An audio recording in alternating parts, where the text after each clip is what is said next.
اختصار جامد جدا وهو الربط بين الاكسل والوورد. زي ما احنا شايفين قدامنا ده جدول في الاكسل، نفس الجدول ده موجود عندي في الوورد، انا واخد كوبي بيست بالظبط.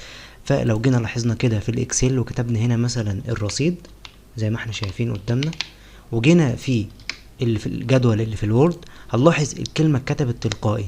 ازاي بقى تعمل الربط ده بين الوورد والاكسل بحيث انك انت تكتب حاجه في الاكسل تظهر تلقائي في الوورد؟ الموضوع بسيط جدا. كل عليك هتيجي في الاكسل وهتحدد الجدول اللي انت عايزه وتاخده كوبي بالشكل ده، وتيجي في الوورد زي ما احنا شايفين قدامنا نختار على بيست، ومن بيست هنختار بيست سبيشال، وبعد كده هنختار بيست زي ما احنا شايفين قدامنا بيست لينك، وهنحدد اول حاجه اللي هي مايكروسوفت اكسل وركس شيت زي ما احنا شايفين قدامنا، وبعد كده نقول له اوكي. هينزل لنا الجدول بالظبط زي ما موجود في الاكسل. لو جينا كده جربنا وكتبنا اي حاجه مثلا هنا، هكتب مثلا اسمي علشان يبقى واضح زي ما احنا شايفين قدامنا، وجينا في الوورد هنلاقيه موجود تلقائي.